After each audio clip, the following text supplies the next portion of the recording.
ঐক্যবদ্ধ শিক্ষার্থী জোটের পক্ষ থেকে আমরা প্রতিদিনই প্রচারণা করছি। আমরা শিক্ষার্থীদের কাছে যাচ্ছি, শিক্ষার্থীদের প্রত্যাশাগুলো শুনছি, শিক্ষার্থীদের আকাঙ্ক্ষার কথাগুলো শুনছি। তো আমাদের জোটের নাম হলো ঐক্যবদ্ধ শিক্ষার্থী জোট। শিক্ষার্থীদের ভয়েসে আমাদের ভয়েস, তাদের প্রত্যাশায় আমাদের প্রত্যাশা, তাদের আকাঙ্ক্ষায় আমাদের আকাঙ্ক্ষা।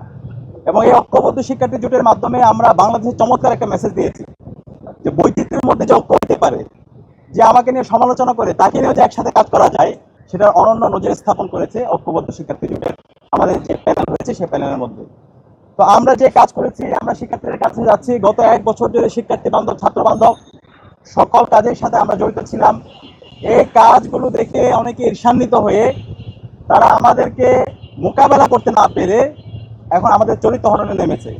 এবং বিভিন্নভাবে যদি আপনারা দেখেন আমার ফেসবুক আইডিতে গিয়ে কমেন্ট সেকশনে ক্রমাগত তারা যে পরিমাণ গালাগালি করতেছে, এবং এখানে গালাগালির ক্ষেত্রে কোনো ধরনের লিমিট নাই, একদম আমার থেকে শুরু করে সবকিছুই। এবং ওই আইডিগুলোতে আপনাদেরকে একটু কাজ দিয়েছে, এখানে সাংবাদিক বন্ধু যারা আছেন, ঐক্যবদ্ধ শিক্ষার্থী জোটের আমরা যারা প্যানেলে আছি, প্রত্যেকের ফেসবুক আইডি থেকে কমেন্টে একটু যাবেন। কমেন্টে গিয়ে আমাদের ওইখানে যে কমেন্টগুলো করছে, সে কমেন্টগুলো কারা করছে সেগুলোকে আইডেন্টিফাই করবেন। সে আইডেন্টিফাই করলে আপনারা নির্দিষ্ট খুঁজে পাবেন। সে কোশ্চেন আমরা বলতে চাই না, কারণ এখন ডাকসুটা হচ্ছে আমরা এই সমস্ত নামগুলো বলে আমরা এগুলোকে মানে আর মানে এটার মাধ্যমে আমরা এটাকে এই নাম বলাকে আমরা বিব্রতকর মনে করছি। তো সেটা আপনারা খুঁজে বের করবেন। এবং একই সাথে আমরা ডাকসু নির্বাচনের শুরু থেকে দায়িত্বশীল আচরণ করছি আমাদের জোটের পক্ষ থেকে। আপনারা জানেন আমাদের জোটের যারা নারী প্রার্থী আছেন তাদেরকে ক্রমাগত তাদেরকে সাইবার বুলিং করা হচ্ছে, এবং মেসেঞ্জার থেকে শুরু করে তাদেরকে বিভিন্নভাবে তাদেরকে আক্রমণ করা হচ্ছে।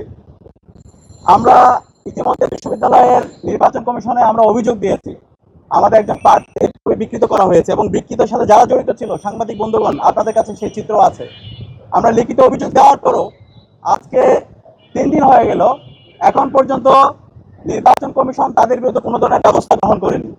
তো এইভাবে যদি চলতে থাকে তাহলে একটা ফ্রি ফেয়ার ক্রেডিবল ইলেকশন, যেটা সারা বাংলাদেশের মানুষ তাকিয়ে আছে, সেটা নিয়ে আমরা আশঙ্কা অনুভব করছি। ওদের স্বপ্ন পূরণে পাশে থাকতে পেরে আমরা গর্বিত। তা আমরা চাই না শিক্ষার্থী বনাম ছাত্র এই ধরনের কোনো অবস্থান তৈরি হোক। আমরা অনুরোধ করব আমাদের নির্বাচন কমিশনকে তারা যারা প্রফেশনাল আচরণ করে এবং ইতিমধ্যে যে অভিযোগগুলো দিয়েছি সেই অভিযোগগুলোর যেন সুস্থ বিচার করে।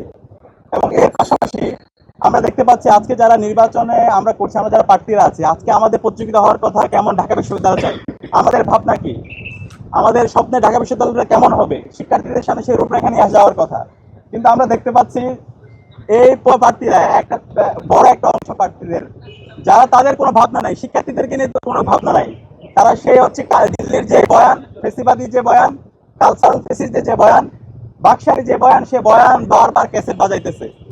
তো এই বয়ান যারা বাজাইতেছেন, আমি আপনাদেরকে বলতে চাই শিক্ষার্থীরা আপনাদেরকে 9 তারিখ আপনাদেরকে লাল কার্ড দেখাবে। এবং আমরা গত 1 বছর জুড়ে এবং জুলাই আন্দোলনে আমাদের প্যানেলে যারা আছে, আমাদের যে ভূমিকা এবং শিক্ষার্থী বান্ধব ছাত্র বান্ধব যে অ্যাক্টিভিটি, এবং আমাদের প্যানেলের যারা আছে তাদের যে নেতৃত্বের যোগ্যতা, তাদের যে সততা, তাদের যে দক্ষতা, এই সব কিছুতে শিক্ষার্থীরা আমাদের উপর আস্থা রাখতে চায়। এবং আমরা বিশ্বাস করি আগামী 9 তারিখ আমরা ব্যালট বিপ্লব দেখবো ইনশাল্লাহ, এবং আমাদের শিক্ষার্থী জোটের আমরা যারা ভূমিকা বিজয় হবে। তো এতক্ষণ ধরে আমাদের কথা শোনার জন্য সবাইকে আন্তরিক ধন্যবাদ জানাচ্ছি। এ পর্যায়ে প্রশ্নোত্তর সেশন পরিচালনা করবে এস এম ফরহাদ।